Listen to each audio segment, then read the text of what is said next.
ਸਤਿ ਸ਼੍ਰੀ ਅਕਾਲ ਜੀ। ਟੀਵੀ ਪੰਜਾਬ ਲਈ ਮੈਂ ਦਵਿੰਦਰ ਕੌਰ। ਸਾਡੇ ਸਿਲਸਿਲਾ ਇੱਕ ਤਰ੍ਹਾਂ ਇੱਕ ਲੜੀ ਚੱਲ ਰਹੀ ਹੈ ਪ੍ਰੋਗਰਾਮਾਂ ਦੀ ਕਿਸਾਨ ਸੰਘਰਸ਼ ਨੂੰ ਲੈ ਕੇ। ਕਿਸਾਨ ਸੰਘਰਸ਼ ਤੋਂ ਬਾਅਦ ਜਿਸ ਤਰ੍ਹਾਂ ਸਾਡੀ ਕੇਂਦਰ ਸਰਕਾਰ ਨੇ ਜਿਹੜੇ ਕਾਨੂੰਨ ਲਿਆਂਦੇ ਸੀ ਵਿਵਾਦਗ੍ਰਸਤ, ਉਹ ਵਾਪਸ ਹੋਏ ਨੇ। ਜੂਨ ਦੇ ਵਿੱਚ 2020 ਵਿੱਚ ਜਿਹੜੀ ਸਥਿਤੀ ਸੀ ਕਿਸਾਨੀ ਦੀ ਤੇ ਹੋਰ ਲੋਕਾਂ ਦੀ, ਪੇਂਡੂ ਮਜ਼ਦੂਰਾਂ ਦੀ, ਖੇਤ ਮਜ਼ਦੂਰਾਂ ਦੀ, ਜਾਂ ਪਿੰਡਾਂ ਦੇ ਜਿਹੜੇ ਕਾਰੀਗਰ ਦਸਤਕਾਰ ਨੇ ਉਹਨਾਂ ਦੀ ਜੋ ਸਥਿਤੀ ਸੀ, ਅਸੀਂ ਇੱਕ ਤਰ੍ਹਾਂ ਕਾਨੂੰਨ ਵਾਪਸ ਹੋਣ ਨਾਲ ਮੁੜ ਉੱਥੇ ਹੀ ਆ ਗਏ ਹਾਂ।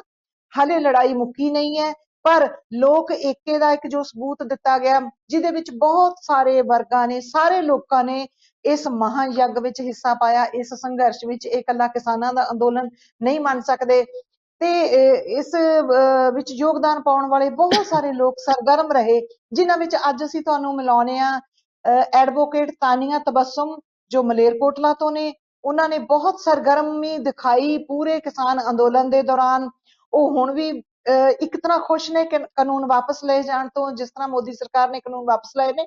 ਆਪਾਂ ਤੁਹਾਡੀ ਗੱਲਬਾਤ ਕਰਾਉਂਦੇ ਹਾਂ। ਤਾਨੀਆ ਤਬਸਮ ਜੀ, ਟੀਵੀ ਪੰਜਾਬ ਤੇ ਤੁਹਾਡਾ ਸਵਾਗਤ ਹੈ। ਸਤਿ ਸ਼੍ਰੀ ਅਕਾਲ, ਸਲਾਮ, ਆਦਾਬ। ਸਤਿ ਸ਼੍ਰੀ ਅਕਾਲ ma'am, thank you so much for calling me here. ਜੀ ਤਾਨੀਆ, ਤੁਸੀਂ ਬਹੁਤ ਸਰਗਰਮ ਰਹੇ ਹੋ ਇਹਦੇ ਵਿੱਚ, ਕਿਸਾਨ ਅੰਦੋਲਨ ਵਿੱਚ। ਉਸ ਤੋਂ ਪਹਿਲਾਂ ਵੀ ਤੁਸੀਂ ਕਾਫੀ ਐਕਟਿਵ ਰਹੇ ਹੋ, ਜਿਸ ਤਰ੍ਹਾਂ CAA NCR ਨੂੰ ਲੈ ਕੇ ਜਿਸ ਤਰ੍ਹਾਂ ਰੋਸ ਪ੍ਰਦਰਸ਼ਨ ਹੋਏ, ਜਿਹੜਾ ਉਹ ਕਾਨੂੰਨ ਲਿਆਂਦਾ ਗਿਆ ਸੀ ਨਾਗਰਿਕਤਾ ਸੰਬੰਧੀ, ਨਾਗਰਿਕਤਾ ਸੋਧ ਕਾਨੂੰਨ ਜਿਸ ਤਰ੍ਹਾਂ ਲਿਆਂਦੇ ਗਏ।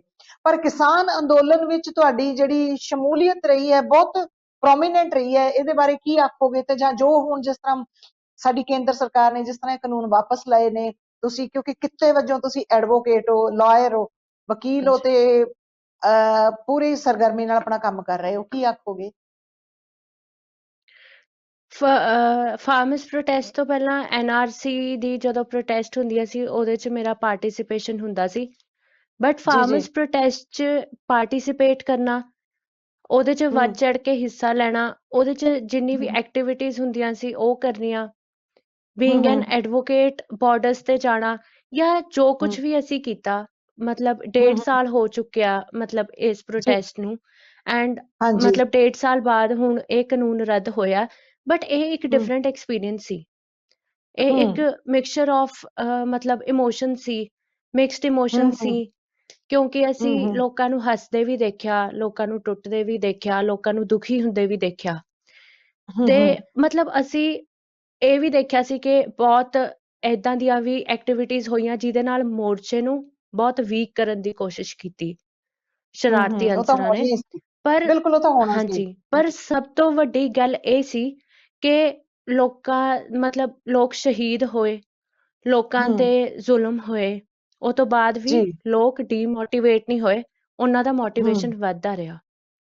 ਜੀ, ਤੁਸੀਂ ਲੰਬਾ ਸਮਾਂ ਬਾਰਡਰ ਤੇ ਜਾ ਕੇ ਵੀ ਰਹਿੰਦੇ ਰਹੇ ਹੋ, ਤੁਸੀਂ ਮੇਰੇ ਖਿਆਲ ਸਟੇਜਾਂ ਤੇ ਸੰਬੋਧਨ ਵੀ ਕਰਦੇ ਰਹੇ ਹੋ। ਤੁਹਾਡੇ ਉੱਥੇ ਜਾ ਕੇ ਕਿਸ ਤਰ੍ਹਾਂ ਦੇ ਤਜਰਬੇ ਹੋਏ, ਜਿੱਥੇ ਕਿਉਂਕਿ ਪੰਜਾਬ ਤੇ ਹਰਿਆਣਾ ਦੇ ਲੋਕੀ ਵੱਧ ਸਨ, ਪੰਜਾਬ ਤੋਂ ਵੀ ਜਿਹੜੇ ਪਿੰਡਾਂ ਦੇ ਲੋਕ ਨੇ, ਬਿਲਕੁਲ ਬਿਨਾਂ ਸ਼ੱਕ ਮਜ਼ਦੂਰ ਵਰਗ, ਸਾਰੇ ਵਰਗ, ਵਪਾਰੀ ਵਰਗ, ਮੁਲਾਜ਼ਮ ਵਰਗ ਸਭ ਸ਼ਾਮਲ ਸਨ, ਪਰ ਮੁੱਖ ਰੂਪ ਵਿੱਚ ਉੱਥੇ ਕਿਸਾਨ ਬੈਠੇ ਸਨ। ਤੁਹਾਨੂੰ ਕਿਸਾਨਾਂ ਨੂੰ ਆਮ ਤੌਰ ਤੇ ਬਹੁਤ ਲੋਕ ਇਹ ਮੰਨ ਲੈਂਦੇ ਨੇ, ਇਹ ਪੇਂਡੂ ਨੇ, ਇਹ ਅਨਪੜ੍ਹ ਨੇ, ਇਹ ਉਸ ਤਰ੍ਹਾਂ ਦੇ ਨਹੀਂ, ਇਹ ਰੁੱਖੇ ਨੇ, ਬੜਾ ਕੁਝ ਕਿਹਾ ਜਾਂਦਾ ਹੈ।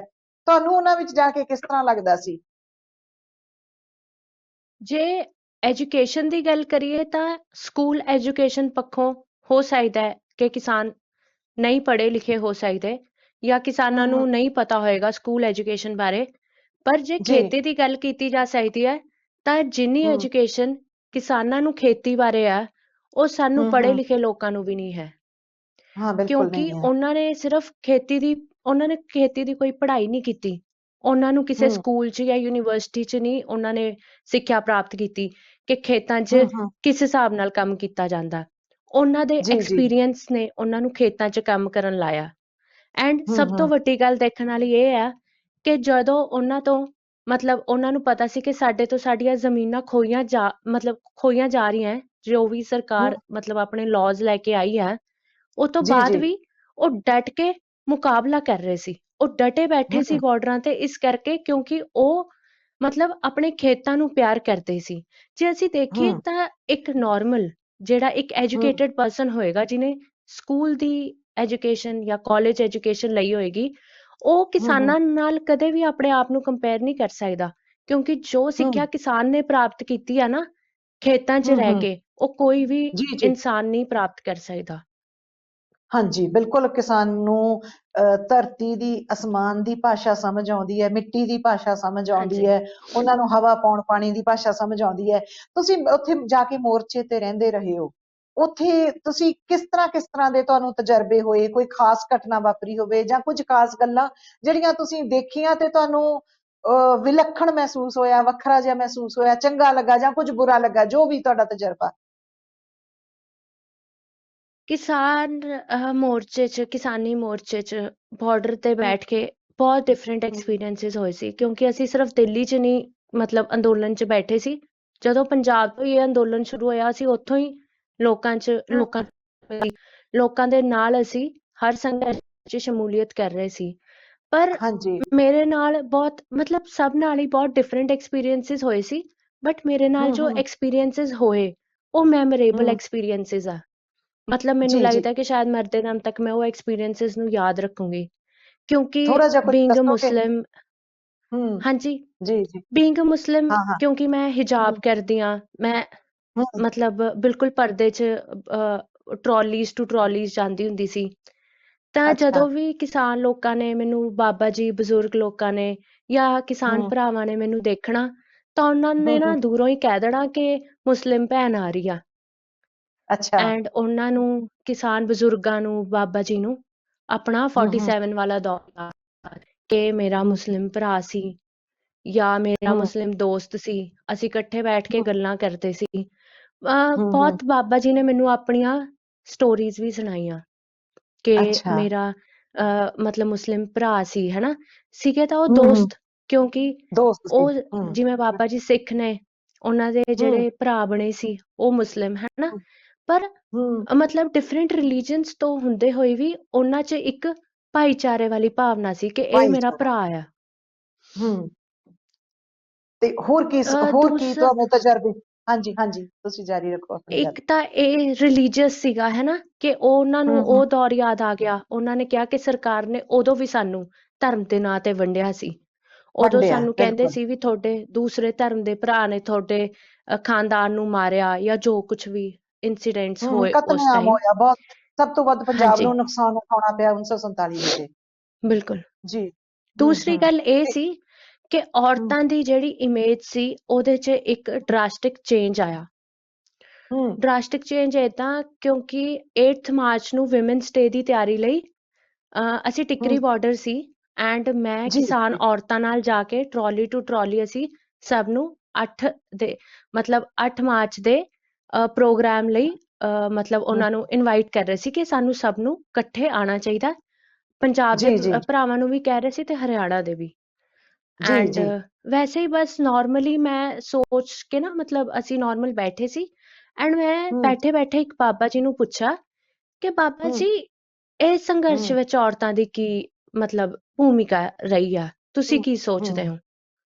ਅੱਛਾ ਐਂਡ ਉਹਨਾਂ ਨੇ ਮੈਨੂੰ ਦੱਸਿਆ, ਕਹਿੰਦੇ ਕਿ ਹੂੰ ਪਹਿਲਾਂ ਤਾਂ ਧੀਏ, ਹੂੰ ਸਾਨੂੰ ਹੂੰ ਜਿਵੇਂ ਸਰਕਾਰਾਂ ਕਹਿੰਦੀਆਂ ਹੁੰਦੀਆਂ ਸੀ ਕਿ ਹੂੰ ਔਰਤਾਂ ਦੀ ਗੁੱਤ ਹੇਠਾਂ ਮੱਤ ਹੁੰਦੀ ਆ, ਜਾਂ ਔਰਤਾਂ ਨੂੰ ਹੂੰ ਬੋਲਣਾ ਨਹੀਂ ਆਉਂਦਾ, ਜਾਂ ਹਾਂ ਔਰਤਾਂ ਨੂੰ ਤਾਂ ਗੱਲ ਕਰਨ ਦੀ ਤਮੀਜ਼ ਨਹੀਂ, ਉਹ ਜਿੱਥੇ ਵੀ ਬੈਠਣਗੀਆਂ ਹਾਂ ਤੁਹਾਡੀ ਇਨਸਲਟ ਹੂੰ ਹੀ ਕਰਾਉਣਗੀਆਂ। ਤੇ ਆਹੋ ਉਹਨਾਂ ਨੂੰ ਕਹਿੰਦੇ ਕੁਝ ਵੀ ਨਹੀਂ ਜਦੋਂ ਆਉਂਦਾ, ਅੱਜ, ਕੋਈ ਜਾਣਕਾਰੀ ਨਹੀਂ ਹੁੰਦੀ। ਹਾਂਜੀ, ਅੱਛਾ ਬਿਲਕੁਲ, ਮਤਲਬ ਜੀ ਜੀ ਔਰਤਾਂ ਲਈ ਨੈਗੇਟਿਵਿਟੀ, ਬਿਲਕੁਲ ਨੈਗੇਟਿਵਿਟੀ ਟੋਟਲ ਨੈਗੇਟਿਵ ਹੋ ਹੂੰ ਜਾਣਾ। ਐਂਡ ਕਹਿੰਦੇ ਕਿ ਜਦੋਂ ਇਸ ਸੰਘਰਸ਼ ਵਿੱਚ ਸਾਡੀਆਂ ਔਰਤਾਂ ਆ ਕੇ ਬੈਠਣ ਲੱਗੀਆਂ, ਇੱਥੇ ਹੂੰ ਤੱਕ ਕਿ ਹੁਣ ਤੇ ਏਦਾਂ ਵੀ ਹੋ ਗਿਆ ਸੀ ਮਾਰਚ ਤੱਕ ਤਾਂ ਕਿ ਔਰਤਾਂ ਹੀ ਅਗਵਾਈ ਵੀ ਸੰਭਾਲਦੀਆਂ ਸੀ ਬਿਲਕੁਲ ਅੱਗੇ ਹੋ ਬਿਲਕੁਲ ਕੇ। ਸਟੇਜਾਂ ਸੰਭਾਲ ਤੇ ਰਹੀਆਂ ਉਹਨਾਂ ਸੀ ਨੇ ਹਾਂਜੀ ਕਿਹਾ, ਕਹਿੰਦੇ, ਹਾਂਜੀ, ਉਹਨਾਂ ਨੇ ਹੂੰ ਕਿਹਾ ਕਿ ਅੱਜ ਸਾਨੂੰ ਲੱਗ ਰਿਹਾ ਕਿ ਔਰਤਾਂ ਸਾਡੀਆਂ ਤਾਕਤ ਹੈ। ਹੂੰ ਜਦੋਂ ਤੱਕ ਔਰਤਾਂ ਸਾਡੇ ਸੰਘਰਸ਼ 'ਚ ਨਹੀਂ ਬੈਠਦੀਆਂ, ਸਾਡੇ ਨਾਲ ਮੋਢੇ ਜੀ ਨਾਲ ਮੋਢਾ ਲਾ ਕੇ ਨਹੀਂ ਬੈਠਦੀਆਂ, ਤੇ ਹੂੰ ਸਾਨੂੰ ਹੂੰ ਮਤਲਬ ਇਹ ਨਹੀਂ ਸਾਨੂੰ ਲੱਗਦਾ ਹੀ ਨਹੀਂ ਕਿ ਅਸੀਂ ਮੋਰਚਾ ਵਰਕ ਕਰ ਰਿਹਾ ਜਾਂ ਅਸੀਂ ਸੰਘਰਸ਼ 'ਚ ਬੈਠਿਆ। ਕਹਿੰਦੇ ਜੀ ਅੱਜ ਜੀ ਔਰਤਾਂ ਸਾਡੀ ਤਾਕਤ ਬਣੀਆਂ, ਐਂਡ ਇਹ ਸਾਡੇ ਹੂੰ ਮੋਰਚੇ ਨੂੰ ਮਜ਼ਬੂਤ ਬਣਾਉਂਦੀਆਂ। ਮਜ਼ਬੂਤ ਬਣਾਉਂਦੀਆਂ ਨੇ ਬਿਲਕੁਲ। ਸੋ ਔਰਤਾਂ ਹਾਂਜੀ, ਪ੍ਰਤੀ ਜਿਹੜਾ ਕਿਉਂਕਿ ਆਮ ਲੋਕਾਂ ਦਾ ਵਤੀਰਾ ਸੀ ਉਹ ਬਦਲਿਆ।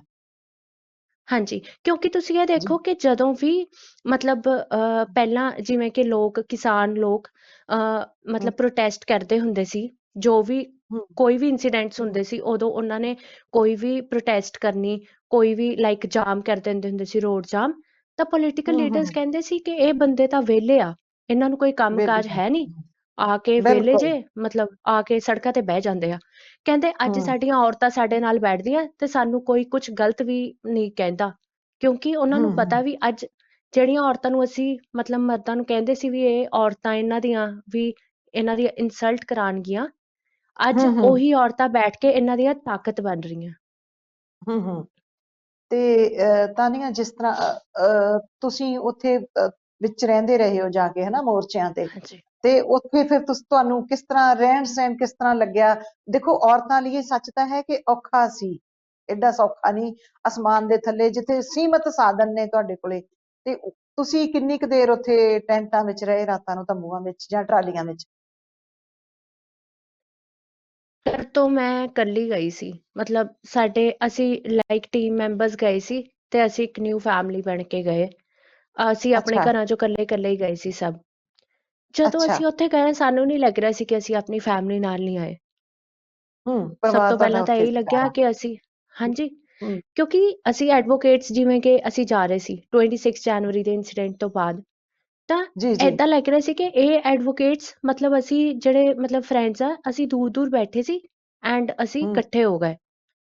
ਤੇ ਹੂੰ, ਉਸ ਤੋਂ ਬਾਅਦ ਜਦੋਂ ਅਸੀਂ ਮਤਲਬ ਦਿੱਲੀ ਪਹੁੰਚਿਆ, ਬਾਰਡਰਸ ਤੇ ਪਹੁੰਚਿਆ, ਤਾਂ ਹੂੰ, ਬੇਬੇ ਬਾਪੂ ਨੇ ਸਾਨੂੰ ਬਿਲਕੁਲ ਘਰ ਵਰਗਾ ਹੀ ਪਿਆਰ ਦਿੱਤਾ। ਮੈਨੂੰ ਲੱਗਦਾ ਵਾ ਹੂੰ। ਘਰ ਨਾਲੋਂ ਵੀ ਜ਼ਿਆਦਾ ਪਿਆਰ ਮਿਲ ਗਿਆ, ਜ਼ਿਆਦਾ ਕਿਉਂਕਿ ਪਿਆਰ ਮੇਰਾ ਤਾਂ ਮਿਲਿਆ। ਬਿਲਕੁਲ ਵਾਪਿਸ ਆਉਣ ਦਾ ਕਦੇ ਵੀ ਮਨ ਨਹੀਂ ਕੀਤਾ ਉੱਥੋਂ। ਅੱਛਾ। ਤੇ ਹੁਣ ਫਿਰ ਉੱਥੇ, ਹਾਂਜੀ, ਹੁਣ ਜਦੋਂ ਵਾਪਸ ਆਉਣਾ ਹੈ ਆਪਾਂ ਨੇ ਸਾਰਿਆਂ ਨੇ ਬਾਰਡਰਾਂ ਤੋਂ, ਤੇ ਉਦੋਂ ਫਿਰ ਤੁਹਾਨੂੰ ਕੀ ਲੱਗੇਗਾ? ਇੱਕ ਹਾਰਟ ਬ੍ਰੇਕ ਮੂਮੈਂਟ ਹੋਏਗਾ। ਹਾਰਟ ਬ੍ਰੇਕ ਇਸ ਕਰਕੇ ਨਹੀਂ ਕਿ ਅਸੀਂ ਮਤਲਬ ਕਿ ਕੁਝ ਹੂੰ, ਜਿੱਤਿਆ ਨਹੀਂ ਜਾਂ ਕੁਝ ਵੀ, ਅਸੀਂ ਸਭ ਕੁਝ ਜਿੱਤ ਹੂੰ, ਲਿਆ। ਪਰ ਹੂੰ, ਇੱਕ ਚੀਜ਼ ਨਾ ਫੀਲ ਹੁੰਦੀ ਰਹੇਗੀ ਕਿ ਹੂੰ, ਉਹ ਮਤਲਬ ਭਾਈਚਾਰਾ, ਆਪਣਾਪਨ, ਹੂੰ, ਹੂੰ, ਮਤਲਬ ਵੱਖ-ਵੱਖ ਪਿੰਡਾਂ ਦੀਆਂ ਬੇਬੇ ਹੁੰਦੀਆਂ ਸੀਗੀਆਂ, ਬਾਪੂ ਹੁੰਦੇ ਸੀ, ਇੱਕੋ ਹੀ ਚੁੱਲ੍ਹੇ ਤੇ ਹੂੰ, ਰੋਟੀ ਬਣਾ ਰਹੇ ਸੀ। ਹੂੰ। ਕੋਈ ਬਿਲਕੁਲ। ਧਰਮ ਦਾ ਮਤਲਬ ਡਿਫਰੈਂਸ ਨਹੀਂ ਸੀ, ਸਾਰੇ ਇੱਕੋ ਕੁਛ ਹੀ ਹੋ ਵੀ ਕੇ ਨਹੀਂ ਸੀ, ਮਤਲਬ ਹਾਂ, ਉੱਥੇ ਕੁਛ ਵੀ ਨਹੀਂ ਇਨਸਾਨ ਸੀ ਬਣ ਕੇ ਅਸੀਂ ਉੱਥੇ ਕੀਤਾ। ਇਨਸਾਨ ਬਣ ਕੇ ਰਹਿ ਰਹੇ ਸੀ। ਅਸੀਂ ਹੂੰ। ਤੇ ਮੁਸਲਿਮ, ਸਿੱਖ, ਹਿੰਦੂ ਬਣ ਕੇ ਨਹੀਂ ਰਹਿ ਰਹੇ ਹੂੰ, ਸੀ, ਜਾਂ ਅਸੀਂ ਹੂੰ, ਏਦਾਂ ਨਹੀਂ ਰਹਿ ਰਹੇ ਸੀ ਵੀ ਕੋਈ ਬਜ਼ੁਰਗ ਹੈ, ਕੋਈ ਜਵਾਨ ਹੈ, ਨਹੀਂ। ਅਸੀਂ ਉੱਥੇ ਹੂੰ, ਇੱਕ ਇਨਸਾਨ ਬਣ ਕੇ ਰਹੇ ਹਾਂ ਐਂਡ ਮੈਨੂੰ ਲੱਗਦਾ ਕਿ ਇਹ ਨਾ ਬਹੁਤ ਵੱਡੀ ਇੱਕ ਸਟਰੈਂਥ ਮਿਲ ਗਈ ਹੈ ਸਾਰੀ ਹੂੰ, ਸਟੇਟਸ ਨੂੰ, ਜਿੰਨੀਆਂ ਵੀ ਹੂੰ। ਉੱਥੇ ਬੈਠੀਆਂ ਸੀ ਐਂਡ ਤਾਨੀਆ, ਹਰ ਇਨਸਾਨ ਤਾਨੀਆ, ਨੂੰ। ਇੱਥੇ ਮੈਨੂੰ ਇੱਕ ਸਵਾਲ ਮੇਰੇ ਮਨ 'ਚ ਆਉਂਦਾ ਹੈ ਕਿ ਉੱਥੇ ਤੁਸੀਂ ਹਿਊਮਨ ਡਿਗਨਿਟੀ ਲਈ, ਉੱਥੇ ਤੁਸੀਂ ਕਹਿ ਰਹੇ ਹੋ ਕਿ ਅਸੀਂ ਉੱਥੇ ਇਨਸਾਨ ਬਣ ਕੇ ਬੈਠੇ ਸੀ, ਮੋਹ ਪਿਆਰ ਸੀ ਸਾਰਿਆਂ ਨਾਲ, ਉੱਥੇ ਪਰਿਵਾਰ ਸੀ, ਬੜਾ ਵੱਡਾ ਪਰਿਵਾਰ ਸੀ, ਜਿਹੜਾ ਅੱਡ ਅੱਡ ਬਾਰਡਰਾਂ ਤੇ ਫੈਲਿਆ ਹੋਇਆ ਸੀ, ਟਿਕਰੀ, ਸਿੰਘੂ, ਗਾਜ਼ੀਪੁਰ ਵਗੈਰਾ, ਹਨਾ। ਤਾਂ ਕੀ ਤੁਹਾਨੂੰ ਲੱਗਦਾ ਹੈ ਕਿ ਇਹ ਜਿਹੜੀ ਪਰਿਵਾਰਕ ਜਿਹੜੀ ਇਹ ਭਾਈਚਾਰਕ ਏਕਤਾ ਵਧੀ ਹੈ, ਇਹ ਜਾਰੀ ਰਹੇਗੀ, ਇੱਥੇ ਬਾਅਦ ਵਿੱਚ ਵੀ ਬਣੀ ਰਹੇਗੀ ਜਦੋਂ ਬਾਰਡਰਾਂ ਤੋਂ ਮੁੜੇ ਆਉਣਗੇ ਕਿਸਾਨ, ਜਾਂ ਸਾਰੇ ਜਿੰਨੇ ਸੰਘਰਸ਼ ਕਰ ਰਹੇ ਉੱਥੇ ਬੈਠੇ ਨੇ, ਇਹ ਭਾਈਚਾਰਕ ਏਕਤਾ ਬਣੀ ਰਹੇਗੀ, ਜਾਂ ਬਣਾ ਕੇ ਰੱਖਣ ਦੇ ਯਤਨ ਕਰੋਗੇ ਤੁਸੀਂ ਸਾਰੇ, ਕਿਉਂਕਿ ਤੁਸੀਂ ਬਹੁਤ ਸਰਗਰਮ ਰਹੇ ਹੋ? ਭਾਈਚਾਰਕ ਏਕਤਾ ਜਿਸ ਹਿਸਾਬ ਨਾਲ ਅਸੀਂ ਕਿਸਾਨੀ ਮੋਰਚੇ ਤੇ ਬੈਠੇ ਸੀ, ਅਸੀਂ ਬਾਰਡਰਾਂ ਤੇ ਬੈਠੇ ਸੀ, ਉਹ ਹੂੰ, ਏਕਤਾ ਏਦਾਂ ਹੀ ਬਣੀ ਰਹੇਗੀ। ਬਟ ਹੂੰ, ਗਵਰਨਮੈਂਟ ਸਾਈਡ ਬਾਏ ਸਾਈਡ ਇਹ ਮਤਲਬ ਬਹੁਤ ਯਤਨ ਕਰਨਗੇ ਕਿ ਦੁਬਾਰਾ ਲਾਈਕ ਰਿਲੀਜੀਅਸ ਡਿਫਰੈਂਸਿਸ ਹੋਣ, ਲੋਕਾਂ 'ਚ ਫੁੱਟ ਹੂੰ, ਪਏ, ਪਰ ਅਸੀਂ ਐਜ਼ ਐਨ ਮਤਲਬ ਐਜ਼ ਐਨ ਐਕਟਿਵਿਸਟ ਜਾਂ ਐਜ਼ ਅ ਹਿਊਮਨ ਜਾਂ ਫਿਰ ਐਜ਼ ਅ ਹੂੰ। Citizen of India, responsible citizen of India, ਅਸੀਂ ਬਿਲਕੁਲ। ਕਦਮ ਕਦਮ ਤੇ ਇਹੀ ਕੋਸ਼ਿਸ਼ ਕਰਾਂਗੇ ਕਿ ਜੋ ਵੀ ਹੂੰ, ਕੋਈ ਵੀ ਮਤਲਬ ਡਿਫਰੈਂਸ ਕ੍ਰੀਏਟ ਕੀਤਾ ਜਾਏਗਾ ਜਾਂ ਕੋਈ ਵੀ ਪ੍ਰੋਬਲਮ ਹੂੰ, ਕ੍ਰੀਏਟ ਕੀਤੀ ਜਾਏਗੀ, ਅਸੀਂ ਹੂੰ, ਉਹਨੂੰ ਹੂੰ, ਠੀਕ ਕਰਨ ਦੀ ਕੋਸ਼ਿਸ਼ ਕਰੀਏ ਤੇ ਅਸੀਂ ਲੋਕਾਂ ਨੂੰ ਵਕਤ ਤੋਂ ਵਕਤ ਇਹੀ ਅਪੀਲ ਕਰੀਏ ਕਿ ਹੂੰ, ਅਸੀਂ ਬਿਲਕੁਲ ਵੀ ਕਿਸੇ ਨਾਲ ਲੜਨਾ ਨਹੀਂ ਹੈ, ਅਸੀਂ ਇਕਜੁੱਟ ਹੋ ਕੇ ਹਰ ਮੋਰਚਾ ਏਦਾਂ ਹੀ ਫਤਿਹ ਕਰਨਾ। ਕਿਉਂਕਿ ਜਦੋਂ ਅਸੀਂ ਇੱਕ ਹੋ ਕੇ ਲੜਦੇ ਆ ਨਾ, ਜਦੋਂ ਅਸੀਂ ਇਨਸਾਨ ਬਣ ਕੇ ਕੋਈ ਵੀ ਲੜਾਈ ਲੜਦੇ ਹਾਂ, ਉਦੋਂ ਅਸੀਂ ਹੂੰ, ਜ਼ਰੂਰ ਹੂੰ, ਜਿੱਤਦੇ ਹਾਂ। ਤੇ ਕਿਸਾਨ ਮੋਰਚੇ ਤੇ ਕਿਸਾਨੀ ਸੰਘਰਸ਼ ਨੇ ਦਿਖਾਇਆ ਕਿ ਜਦੋਂ ਅਸੀਂ ਇੱਕ ਹੋ ਕੇ ਲੜਦੇ ਹਾਂ, ਉਦੋਂ ਅਸੀਂ ਵਾਕਈ ਜਿੱਤ ਪ੍ਰਾਪਤ ਕਰਦੇ ਹਾਂ। ਹਾਂ ਤਾਨੀਆ ਇੱਕ ਸਵਾਲ ਹੋਰ, ਕਿਉਂਕਿ ਤੁਸੀਂ 26 ਜਨਵਰੀ ਤੋਂ ਬਾਅਦ ਮੇਰੇ ਹਿਸਾਬ 'ਚ ਤੁਸੀਂ ਉਸ ਜਿਹੜਾ ਵਕੀਲਾਂ ਦਾ ਜਿਹੜਾ ਇੱਕ ਗਰੁੱਪ ਸੀ ਜਿਨ੍ਹਾਂ ਨੇ ਕਿਸਾਨਾਂ ਦੇ ਨੌਜਵਾਨਾਂ ਦੇ ਕੇਸਿਸ ਦੀ ਪੈਰਵੀ ਕੀਤੀ ਹੈ, ਤੁਸੀਂ ਉਸ ਗਰੁੱਪ ਵਿੱਚ ਸ਼ਾਮਲ ਰਹੇ ਹੋ, ਕੰਮ ਕੀਤਾ ਤੁਸੀਂ ਉਸ ਗਰੁੱਪ ਲਈ? ਹਾਂਜੀ, ਸਾਡੀ ਇੱਕ ਟੀਮ ਸੀ, ਮੋਰ ਦੈਨ ਹੂੰ 150 ਲਾਇਰਸ ਸੀਗੇ ਉਹ ਟੀਮ ਵਿੱਚ, ਜੀ ਜੀ ਜਿਹਦੇ 'ਚ ਕਿ ਕੁਛ ਐਡਵੋਕੇਟਸ ਵੱਖ-ਵੱਖ ਬਾਰਡਰਸ ਤੇ ਬੈਠੇ ਸੀ, ਐਂਡ ਹੂੰ ਜੋ ਦਿੱਲੀ 'ਚ ਐਡਵੋਕੇਟ ਸੀਗੇ ਉਹ ਹੂੰ ਜਿਹੜੀ ਦਿੱਲੀ ਦੀ ਟੀਮ ਸੀ ਉਹ ਦਿੱਲੀ 'ਚ ਕੰਮ ਕਰ ਰਹੀ ਸੀ, ਲਾਈਕ ਕੋਰਟ 'ਚ ਜੀ ਅਪੀਅਰ ਹੋ ਰਹੇ ਸੀ, ਐਂਡ ਸਾਰਾ ਪੇਪਰ ਵਰਕ ਸਭ ਕੁਝ ਡਾਕੂਮੈਂਟਸ ਉਹੀ ਪ੍ਰਿਪੇਅਰ ਕਰ ਰਹੇ ਸੀ। ਉਸ ਵੇਲੇ ਤੁਸੀਂ ਕੀ ਕੀ ਜਾਣਿਆ ਦੇਖਿਆ? ਕਿਉਂਕਿ ਕਈ ਮਤਲਬ ਹਿੰਸਾ ਵੀ ਹੋਈ ਸੀ ਉਦੋਂ, ਤੇ ਕੇਸਿਸ ਵੀ ਬਣੇ ਸੀ ਬਹੁਤ ਸਾਰੇ ਲੋਕਾਂ ਤੇ, ਜਾਂ ਉਹਨੂੰ ਹੋਰ ਰੰਗ ਦੇਣ ਦੇ ਯਤਨ ਵੀ ਕੀਤੇ ਗਏ ਸਨ 26 ਜਨਵਰੀ ਨੂੰ, ਕਿਉਂਕਿ ਕਿਸਾਨਾਂ ਦਾ ਤਾਂ ਇੱਕ ਨਿਰਧਾਰਤ ਰੂਟ ਸੀ ਜਿੱਥੇ ਉਹਨਾਂ ਨੇ ਟਰੈਕਟਰ ਮਾਰਚ ਕਰਨਾ ਸੀ, ਪਰ ਕੁਝ ਲੋਕ ਲਾਲ ਕਿਲੇ ਤੇ ਪਹੁੰਚੇ ਜਾਂ ਪਹੁੰਚਾਏ ਗਏ, ਬੜਾ ਕੁਝ ਸੀਗਾ, ਬੜਾ ਕੁਝ ਹੋਇਆ ਉਸ ਵੇਲੇ। ਤੇ ਤੁਸੀਂ ਉਦੋਂ ਤੁਹਾਡੇ ਕੋਲੇ, ਕਿਉਂਕਿ ਤੁਸੀਂ ਵਕੀਲ ਸੋ, ਵਕੀਲ ਦੀ ਹੈਸੀਅਤ ਵਿੱਚ ਉਸ ਵੇਲੇ ਤੁਸੀਂ ਐਕਟਿਵ ਹੋ ਕੇ ਕੰਮ ਕਰ ਰਹੇ ਸੀ ਵਕੀਲਾਂ ਦੀ ਟੀਮ ਨਾਲ, ਤਾਂ ਕੁਝ ਚੀਜ਼ਾਂ ਸਾਰੇ ਲੋਕਾਂ ਤੱਕ ਹੋ ਸਕਦਾ ਨਹੀਂ ਸਾਹਮਣੇ ਆਈਆਂ ਹੋਣ, ਕੋਈ ਇਹੋ ਜਿਹੀ ਚੀਜ਼ ਜਿਹੜੀ ਤੁਸੀਂ ਦੇਖ ਕੇ ਹੈਰਾਨ ਹੋਏ ਹੋਵੋ, ਜਾਂ ਜੇ ਦੇਖ ਕੇ ਤੁਹਾਨੂੰ ਬੁਰਾ ਲੱਗਿਆ ਹੋਵੇ, ਜਾਂ ਪਤਾ ਲੱਗਾ ਹੋਵੇ ਕਿ ਸਟੇਟ ਕਿਸ ਤਰ੍ਹਾਂ ਬਰਾਬਰ ਲੋਕਾਂ ਦੇ ਖਿਲਾਫ ਭੁਗਤਦੀ ਹੈ, ਜਾਂ ਕਿਵੇਂ ਲੋਕਾਂ ਦੇ ਸੰਘਰਸ਼ ਨੂੰ ਤੋੜਨ ਦੇ ਯਤਨ ਕਰਦੀ ਹੈ, ਤੁਹਾਡੇ ਕੋਲੇ ਇਹੋ ਜਿਹੇ ਕੋਈ ਤੱਥ ਚੀਜ਼ਾਂ ਵਰਤਾਰੇ ਤੁਹਾਡੇ ਸਾਹਮਣੇ ਆਏ ਹੋਣਗੇ? ਸਭ ਤੋਂ ਪਹਿਲੀ ਗੱਲ ਆ, ਜਿਹੜਾ 26 ਵਾਲਾ ਇੰਸੀਡੈਂਟ ਸੀ, ਜਿਹੜਾ ਜੀ ਇੰਸੀਡੈਂਟ ਹੋਇਆ, ਹੂੰ ਅਸੀਂ ਉਸ ਟਾਈਮ ਆਪਣੇ ਘਰ ਬੈਠੇ ਸੀ। ਹੂੰ 26 ਦਾ ਜਿਹੜਾ ਇੰਸੀਡੈਂਟ ਹੋਇਆ ਉਹ ਇੱਕ ਡਿਸਅਪਾਇੰਟਮੈਂਟ ਸੀ। ਉਹ ਬਿਲਕੁਲ ਡਿਸਅਪਾਇੰਟਮੈਂਟ ਇਸ ਕਰਕੇ ਸੀ ਕਿਉਂਕਿ ਇਹ ਇੱਕ ਨਾਰਮਲ ਇੱਕ ਪਰੇਡ ਹੋਣੀ ਸੀ, ਹੂੰ ਮਤਲਬ ਟਰੈਕਟਰ ਜਾ ਰਹੇ ਨੇ, ਲੋਕ ਜਾ ਰਹੇ ਨੇ, ਤੁਸੀਂ ਦੇਖਿਆ ਹੋਣਾ ਹੂੰ ਕਿ ਉਹ ਟਰੈਕਟਰਸ ਦਾ ਵੈਲਕਮ ਵੀ ਫੁੱਲਾਂ ਨਾਲ ਕੀਤਾ ਨਾ, ਮਤਲਬ ਫੁੱਲਾਂ ਫੁੱਲ ਨਾਲ ਫਲ, ਬਰਸਾਏ ਗਏ ਫਲ ਉਹਨਾਂ ਤੇ। ਮਠਿਆਈਆਂ, ਫਲ ਤੇ ਮਠਿਆਈਆਂ ਦਿੱਤੀਆਂ ਗਈਆਂ, ਲੋਕਾਂ ਨੇ ਆਪਣੇ ਹਾਂਜੀ, ਤਿਰੰਗੇ ਝੰਡੇ ਲੈ ਕੇ ਸਲੂਟ ਕੀਤੇ ਕਿਸਾਨਾਂ ਨੂੰ, ਸਲੂਟ ਘਰਾਂ ਵਾਲੇ ਐਗਜ਼ੈਕਟਲੀ। ਉਹ ਛੱਤਾਂ ਤੇ ਖੜੇ ਸੀ, ਤੇ ਜਾਂ ਉਹ ਉੱਤਰ ਕੇ ਆਉਂਦੇ ਸੀ ਟਰੈਕਟਰਾਂ ਨਾਲ, ਫੋਟੋਆਂ ਖਿਚਵਾਉਂਦੇ ਸੀ, ਸਲੂਟ ਕਰ ਰਹੇ ਸੀ ਕਿਸਾਨਾਂ ਨੂੰ, ਬਿਲਕੁਲ ਫੁੱਲਾਂ ਦੀ ਵਰਖਾ ਹੋਈ, ਮਤਲਬ ਤਾਂ ਫੁੱਲ ਤਾਂ ਵਿਛਾਏ ਹੋਏ ਸੀ ਅਗਲਿਆਂ ਨੇ ਰਾਹਾਂ 'ਚ, ਦਿੱਲੀ ਵਾਲਿਆਂ ਨੇ। ਬਿਲਕੁਲ, ਡਿਸਅਪਾਇੰਟਮੈਂਟ ਸਾਨੂੰ ਇਸ ਗੱਲ ਦੀ ਸੀ ਕਿ ਰੋਡ ਡਾਇਵਰਟ, ਮਤਲਬ ਜਿਹੜਾ ਵੇ ਸੀ, ਜਿਹੜਾ ਇੱਕ ਰਸਤਾ ਦਿੱਤਾ ਹੋਇਆ ਸੀ, ਉਹ ਡਾਇਵਰਟ ਹੂੰ ਕਿਉਂ ਕੀਤਾ ਗਿਆ? ਹੂੰ ਹੂੰ ਲੋਕਾਂ ਨੂੰ ਗਲਤ ਦਿਸ਼ਾ 'ਚ ਕਿਉਂ ਲੈ ਕੇ ਜਾਇਆ ਗਿਆ?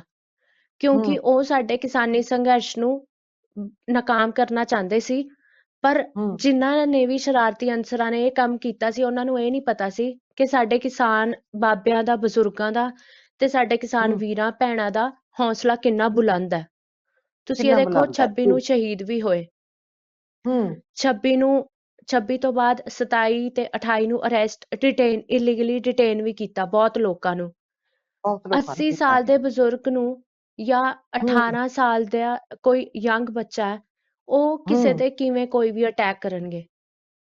ਬਿਲਕੁਲ ਮਤਲਬ 80 ਸਾਲ ਦੇ ਬਜ਼ੁਰਗ ਨੂੰ ਡਿਟੇਨ ਹੂੰ ਕਰਕੇ ਉਹਨਾਂ ਦੀ ਅਰੈਸਟ ਪਾ ਦੇਣੀ, ਇਹ ਹੂੰ ਮਤਲਬ ਸਾਨੂੰ ਡਿਸਅਪਾਇੰਟਮੈਂਟਸ ਵੱਧ ਹੋ ਰਹੀਆਂ ਸੀਗੀਆਂ ਪਹਿਲਾਂ, ਬਟ ਜੇ ਹੂੰ ਉਸ ਟਾਈਮ ਅਸੀਂ ਵੀ ਟੁੱਟਦੇ ਤਾਂ ਬਹੁਤ ਮਤਲਬ ਬੜਾ ਨਾ ਇੱਕ ਮਤਲਬ ਟੈਨਸ਼ਨ ਜੀ ਵਾਲਾ ਹੂੰ ਮਾਹੌਲ ਹੋ ਜਾਣਾ ਸੀ, ਕਿਉਂਕਿ ਉਸ ਟਾਈਮ ਟੈਂਸਡ ਬਿਲਕੁਲ ਮਾਹੌਲ ਬਿਲਕੁਲ ਸੀ, ਹੂੰ ਕਿਉਂਕਿ ਮਿਸਿੰਗ ਲੋਕ ਸੀਗੇ, ਉਹਨਾਂ ਦਾ ਸਾਨੂੰ ਨਹੀਂ ਹੂੰ ਪਤਾ ਲੱਗ ਰਿਹਾ ਸੀ ਕੁਝ ਵੀ, ਹੂੰ ਹੂੰ ਬਟ ਹੂੰ ਟੀਮ ਬਹੁਤ ਵਧੀਆ ਤਰ੍ਹਾਂ ਕੰਮ ਕਰ ਰਹੀ ਸੀ, ਦਿੱਲੀ ਦੀ ਟੀਮ ਵੀ, ਬਾਰਡਰਸ ਦੀ ਟੀਮ ਵੀ, ਤੇ ਇਸ ਹੂੰ ਕਰਕੇ ਬਹੁਤ ਹੱਦ ਤੱਕ ਸਾਰੀ ਸਿਚੁਏਸ਼ਨ ਹੈਂਡਲ ਹੋ ਗਈ ਸੀ। ਹੂੰ ਹੂੰ ਐਂਡ ਜਦੋਂ ਅਸੀਂ ਕੰਮ ਕਰਦੇ ਹੁੰਦੇ ਸੀ ਤਾਂ ਲੋਕਾਂ ਦੀ ਮਤਲਬ ਜੋ ਵੀ ਅਰੈਸਟਡ ਸੀਗੇ, ਉਹਨਾਂ ਦੀ ਫੈਮਿਲੀ ਸਾਡੇ ਕੋਲ ਆ ਕੇ ਮੁਲਾਕਾਤਾਂ ਲਈ ਰਿਕੁਐਸਟ ਕਰਦੀ ਹੁੰਦੀ ਸੀ ਕਿ ਅਸੀਂ ਮੁਲਾਕਾਤ ਕਰਨੀ ਆ। ਐਂਡ ਹੂੰ ਕਿਉਂਕਿ ਉਦੋਂ ਉਸ ਟਾਈਮ ਇਹ ਕਿਹਾ ਗਿਆ ਸੀ ਕਿ ਕੋਵਿਡ ਦੀ ਵਜ੍ਹਾ ਨਾਲ ਮੁਲਾਕਾਤਾਂ ਨਹੀਂ ਹੋਣਗੀਆਂ, ਨਹੀਂ ਹੋਣਗੀਆਂ, ਸਿਰਫ ਬੜਾ ਕੁਝ। ਵੀਡੀਓ, ਯੈਸ, ਸਿਰਫ ਵੀਡੀਓ ਕਾਲਸ ਹੋ ਸਕਦੀਆਂ, ਬਟ ਉਹ ਨਹੀਂ ਮਿਲ ਸਕਦੇ। ਹੁਣ ਤੁਸੀਂ ਇਹ ਹੂੰ ਦੇਖੋ ਕਿ 26 ਦਾ ਜਿਹੜਾ ਮਤਲਬ 26 ਦੀ ਪਰੇਡ ਲਈ ਜਾਂ 26 ਦਾ ਜਿਹੜਾ ਹੂੰ ਪ੍ਰੋਗਰਾਮ ਸੀ, ਉਹਦੇ ਲਈ ਲੋਕ ਆਏ ਸੀ ਬਾਰਡਰਸ ਬਿਲਕੁਲ ਤੇ, ਬਟ ਹਾਂਜੀ ਉਹਨਾਂ ਨੂੰ ਇਹ ਨਹੀਂ ਪਤਾ ਸੀ ਕਿ ਅਸੀਂ ਬਾਰਡਰਸ ਤੇ ਜਾਵਾਂਗੇ ਤੇ ਉੱਥੋਂ ਸਿੱਧਾ ਸਾਨੂੰ ਕੁੱਟਮਾਰ ਕਰਕੇ ਜੇਲ੍ਹਾਂ 'ਚ ਡੱਕ ਹਾਂ ਦੇਣਗੇ। ਧੱਕ ਦੇਣਗੇ ਬਿਲਕੁਲ। ਤੁਸੀਂ ਪਰ ਇਹ ਦੇਖੋ ਕਿ ਹਾਂਜੀ ਹਾਂਜੀ हाँ जी, बोलो। ਨੋਨ ਵਾਇਲੈਂਸ ਮਤਲਬ ਇੱਕ ਤਰ੍ਹਾਂ ਨਾਲ ਆਰਾਮ ਨਾਲ ਇੱਕ ਪਰੇਡ ਹੋ ਰਹੀ ਹੈ ਹਨਾ। हो ਉਹਨਾਂ रही ਦਾ है, हाँ जी। ਮਤਲਬ ਉਹਨਾਂ ਦਾ ਮਤਲਬ ਰਸਤਾ ਕਿਉਂ ਡਾਇਵਰਟ ਕਰਨਾ ਸੀ? हम्म। ਮਤਲਬ ਇਹ ਕੋਈ ਏਦਾਂ ਸੀ ਨਾ ਕਿਉਂਕਿ ਉਹਨਾਂ ਨੇ ਸਾਡੇ ਮੋਰਚੇ ਨੂੰ ਮਤਲਬ ਨਾਕਾਮ ਬਣਾਉਣਾ ਸੀ ਜਾਂ ਉਹਨਾਂ ਨੇ ਲੋਕਾਂ ਦੇ हम्म। ਹੌਸਲੇ ਤੋੜਨੇ ਸੀ, ਇਸ ਕਰਕੇ ਉਹਨਾਂ ਨੇ ਇਹ ਸਭ जी। ਕੁਝ ਕੀਤਾ। ਕਿਉਂਕਿ हम्म। ਜਦੋਂ ਅਸੀਂ ਇਹ ਕੰਮ ਕੀਤਾ, ਜਦੋਂ ਅਸੀਂ ਐਜ਼ ਐਨ ਐਡਵੋਕੇਟ ਬਾਰਡਰਸ ਤੇ ਅਪੀਅਰ ਹੋਏ, ਤਾਂ ਇੱਕ हम्म। ਤਰ੍ਹਾਂ ਦਾ ਹਾਰਟ ਬ੍ਰੇਕਿੰਗ ਮੂਮੈਂਟ ਸੀ। ਕਿਉਂਕਿ बिल्कुल। ਸਾਡੇ ਸਾਹਮਣੇ ਆ ਕੇ ਬਜ਼ੁਰਗ ਰੋਂਦੇ ਸੀ, ਘਰਦੇ ਰੋਂਦੇ ਸੀ ਕਿ ਅਸੀਂ हम्म। ਆਪਣੇ ਬੱਚਿਆਂ ਨੂੰ ਮਿਲਣਾ ਹੈ ਜਾਂ ਅਸੀਂ ਆਪਣੇ हम्म। ਘਰਦਿਆਂ ਨੂੰ ਮਿਲਣਾ ਹੈ। ਅਸੀਂ ਵੀ ਉਹ ਤੋਂ हम्म। ਟੁੱਟਦੇ ਹੁੰਦੇ ਸੀ ਕਿਉਂਕਿ हम्म। ਸਾਡੇ ਲਈ ਵੀ ਉਹ ਫੈਮਲੀਜ਼ ਹੀ ਸੀਗੀਆਂ ਸਾਡੀਆਂ। ਬਿਲਕੁਲ ਆਪਣੇ ਭੈਣ ਭਰਾ ਸੀ, ਆਪਣੇ ਘਰਾਂ ਦੇ ਜੀ ਸਨ। ਤੇ ਤਾਨੀਆ, ਹਾਂਜੀ ਮੈਨੂੰ ਇਹ ਦੱਸੋ, ਜਿਸ ਤਰ੍ਹਾਂ ਹੁਣ ਮੇਰਾ ਜਾਂਦੇ ਜਾਂਦੇ ਆਖਰੀ ਸਵਾਲ ਹੈ ਬਈ, ਜਿਸ ਤਰ੍ਹਾਂ ਅਹ ਤੁਸੀਂ ਵੱਖ-ਵੱਖ ਵਰਗਾਂ ਦੇ ਸੀ, ਸਾਰੇ ਵਕੀਲਾਂ ਦੀ ਟੀਮ, ਹਾਂਜੀ ਕੋਈ ਉੱਥੇ ਧਰਮ ਦਾ ਮਸਲਾ ਨਹੀਂ ਸੀ, ਕੋਈ ਜ਼ਾਤ, ਰੰਗ, ਨਸਲ ਭੇਦ ਦਾ ਕੋਈ ਮਸਲਾ ਨਹੀਂ ਸੀ। ਤੁਸੀਂ ਨਿਰਸਵਾਰਥ ਕੰਮ ਕੀਤਾ ਵਕੀਲਾਂ ਦੀ ਟੀਮ ਨੇ ਲੋਕਾਂ ਨੂੰ ਛਡਾਉਣ ਲਈ। ਉਹ ਤੁਹਾਡੇ ਇਦਾਂ ਬਲੱਡ ਰਿਲੇਸ਼ਨ ਵਿੱਚੋਂ ਨਹੀਂ ਸਨ, ਹਾਂ, ਪਰ ਐਕਸਟੈਂਡਡ ਫੈਮਿਲੀ ਸੀ, ਕਿਉਂਕਿ ਸਾਰੇ ਸੰਘਰਸ਼ ਕਰ ਰਹੇ ਸੀ ਹਾਂਜੀ ਬੈਟਰ ਲਾਈਫ ਲਈ, ਡਿਗਨਿਟੀ ਲਈ। ਤੇ ਤੇ ਮੇਰਾ ਸਵਾਲ ਇਹ ਹੈ ਕਿ ਵਕੀਲਾਂ ਦਾ ਇਹ ਟੀਮ, ਵਕੀਲਾਂ ਦਾ ਇਹ ਦਲ ਹੁਣ ਭਵਿੱਖ ਵਿੱਚ ਹਾਂਜੀ ਵੀ ਔਖੇ ਹਾਲਾਤ ਵਿੱਚ ਜਾਂ ਅਨਿਆਂ ਵਿਰੁੱਧ ਜਾਂ ਜਿਹੜੇ ਲੋਕਾਂ ਦੇ ਸੰਘਰਸ਼ ਨੇ ਉਹਨਾਂ ਦੇ ਹੱਕ ਵਿੱਚ ਇਸੇ ਤਰ੍ਹਾਂ ਹੀ ਆਪਣਾ ਜਾਰੀ ਰੱਖੇਗਾ ਕਾਰਵਾਈਆਂ, ਸਰਗਰਮੀਆਂ? ਹਾਂਜੀ ਦੇਖੋ ਕਿਸਾਨ ਜਿਹੜਾ ਸੰਘਰਸ਼ ਹੈ, ਅਸੀਂ ਇੱਕ ਮੋਰਚਾ ਫਤਿਹ ਕਰ ਲਿਆ, ਇੱਕ ਮੋਰਚਾ ਹੂੰ। ਫਤਿਹ ਹੋ ਗਿਆ। ਹੁਣ ਜੀ। ਜੋ ਵੀ ਅੱਗੇ ਰੱਬ ਨਾ ਕਰੇ ਕੋਈ ਵੀ ਪ੍ਰੋਬਲਮ ਆਂਦੀ ਆ, ਐਜ਼ ਐਨ ਜੀ। ਜੀ। ਐਕਟਿਵਿਸਟ ਜਾਂ ਐਜ਼ ਐਨ ਐਡਵੋਕੇਟ ਜਾਂ ਐਜ਼ ਅ ਹੂੰ। ਹਿਊਮਨ, ਅਸੀਂ ਐਜ਼ ਅ ਹਿਊਮਨ। ਜਦੋਂ ਵੀ ਕੋਈ ਇਨਜਸਟਿਸ ਹੋਏਗੀ, ਹੂੰ। ਅਸੀਂ ਉਹਦੇ ਲਈ ਹੱਕ ਦੀ ਆਵਾਜ਼ ਜ਼ਰੂਰ ਚੱਕਾਂਗੇ ਤੇ ਅਸੀਂ ਡਟੇ ਜੀ। ਰਹਾਂਗੇ। ਕਿਉਂਕਿ ਜੀ। As a responsible citizen of India, ਸਾਡਾ ਇਹ ਹੂੰ। ਫਰਜ਼ ਬਣਦਾ ਕਿ ਲੋਕਾਂ ਨੂੰ ਇਹ ਦੱਸਿਆ ਜਾਏ ਕਿ ਕੀ ਗਲਤ ਹੋ ਰਿਹਾ ਹੈ ਤੇ ਸਹੀ ਕਿਵੇਂ ਹੂੰ। ਹੋ ਸਕਦਾ। ਤੇ ਦੂਸਰੀ ਗੱਲ, ਜਦੋਂ ਵੀ ਸਰਕਾਰਾਂ ਜਾਂ ਕੋਈ ਵੀ ਹੂੰ। ਲੋਕ ਹੂੰ। ਧਰਮ ਦੇ ਨਾਂ ਤੇ ਲੜਾਈਆਂ ਕਰਾਉਣਗੇ ਜਾਂ ਲੋਕਾਂ ਹੂੰ। ਨੂੰ ਗੁੰਮਰਾਹ ਕਰਨਗੇ, ਤਾਂ ਅਸੀਂ ਹੂੰ। ਇੱਕ ਰਿਸਪੋਂਸਿਬਲ ਸਿਟੀਜ਼ਨ ਬਣ ਕੇ ਅਸੀਂ ਲੋਕਾਂ ਨੂੰ ਇਹ ਹੂੰ। ਸਮਝਾਵਾਂਗੇ ਕਿ ਕੀ ਸਹੀ ਹੈ ਤੇ ਕੀ ਗਲਤ ਹੈ, ਹੂੰ। ਜਿਵੇਂ ਅਸੀਂ ਅੱਜ ਤੱਕ ਸੋ ਸਮਝਾਉਂਦੇ ਆਏ ਹਾਂ। ਜੀ। ਜੀ। ਸੋ ਇਹ ਲੜਾਈ ਜਾਰੀ ਰਹੇਗੀ, ਨਿਆਂ ਲਈ, ਜਸਟਿਸ ਲਈ, ਹਰ ਤਰ੍ਹਾਂ ਦੀ ਲੜਾਈ ਜਾਰੀ ਰਹੇਗੀ। ਤਾਨੀਆ ਤਬਸਮ ਜੀ, ਤੁਸੀਂ ਬਹੁਤ ਆਪਣਾ ਕੀਮਤੀ ਸਮਾਂ ਕੱਢ ਕੇ ਸਾਡੇ ਟੀਵੀ ਪੰਜਾਬ ਲਈ ਜੁੜੇ, ਟੀਵੀ ਪੰਜਾਬ ਦੇ ਦਰਸ਼ਕਾਂ ਨਾਲ ਜੁੜੇ। ਤੁਹਾਡਾ ਬਹੁਤ ਬਹੁਤ ਸ਼ੁਕਰੀਆ। ਅੱਗੇ ਤੋਂ ਵੀ ਤੁਹਾਡੇ ਨਾਲ ਅਸੀਂ ਗੱਲਬਾਤ ਕਰਦੇ ਰਵਾਂਗੇ ਤੇ ਹਾਲ ਦੀ ਘੜੀ ਤੁਹਾਡਾ ਬਹੁਤ ਸ਼ੁਕਰੀਆ। ਧੰਨਵਾਦ ਜੀ। ਤੁਸੀਂ ਐਡਵੋਕੇਟ ਤਾਨੀਆ ਤਬਸਮ ਜੀ ਨੂੰ ਸੁਣਿਆ, ਜੋ ਮਲੇਰਕੋਟਲਾ ਤੋਂ ਨੇ ਅਤੇ ਮਲੇਰਕੋਟਲਾ ਬਾਰ ਐਸੋਸੀਏਸ਼ਨ ਵਿੱਚ ਨਾਲ ਉਹ ਵਕੀਲ ਵਜੋਂ ਆਪਣਾ ਕਾਰਜ ਕਰਦੇ ਨੇ ਤੇ ਪਿਛਲੇ ਕਾਫੀ ਸਮੇਂ ਤੋਂ ਉਹ ਐਕਟਿਵ ਨੇ, ਅਨਿਆਂ ਦੇ ਖਿਲਾਫ ਲੜਦੇ ਨੇ ਤੇ ਲੋਕ ਸੰਘਰਸ਼ਾਂ ਵਿੱਚ ਸ਼ਾਮਲ ਹੁੰਦੇ ਨੇ। ਤੇ ਅੱਗੇ ਤੋਂ ਵੀ ਅਸੀਂ ਤੁਹਾਡੇ ਨਾਲ ਇਸ ਤਰ੍ਹਾਂ ਦੀ ਗੱਲਬਾਤ ਤੁਹਾਡੇ ਸਾਹਮਣੇ ਲੈ ਕੇ ਪੇਸ਼ ਹੁੰਦੇ ਰਵਾਂਗੇ। ਤੁਸੀਂ ਸਾਡਾ ਚੈਨਲ ਦੇਖਦੇ ਰਹੋ, ਸਾਡਾ ਚੈਨਲ ਸਬਸਕ੍ਰਾਈਬ ਕਰੋ ਤੇ ਅੱਗੇ ਵੀਡੀਓਜ਼ ਵੀ ਸ਼ੇਅਰ ਕਰੋ। ਸ਼ੁਕਰੀਆ। ਸਤਿ ਸ਼੍ਰੀ ਅਕਾਲ ਜੀ, ਮੈਂ ਨਿਰਮਲ ਮਾਨ ਪੂਰਾ ਡੈਟ ਸੈਟਲਮੈਂਟ ਤੋਂ। ਇਹ ਤੁਸੀਂ ਵੀਡੀਓ ਦੇਖ ਰਹੇ ਸੀ ਟੀਵੀ ਪੰਜਾਬ ਦੇ ਉੱਤੇ। ਇਹੋ ਜਿਹੇ ਹੋਰ ਜਾਣਕਾਰੀ ਭਰਪੂਰ ਵੀਡੀਓ ਦੇਖਣ ਵਾਸਤੇ ਟੀਵੀ ਪੰਜਾਬ ਦੇ ਚੈਨਲ ਨੂੰ ਸਬਸਕ੍ਰਾਈਬ ਕਰੋ ਤੇ ਨਾਲ ਹੇਠ ਦਿੱਤੇ ਹੋਏ ਬੈਲ ਆਈਕਨ ਦੇ ਬਟਨ ਦਬਾਓ। ਸਤਿ ਸ਼੍ਰੀ ਅਕਾਲ।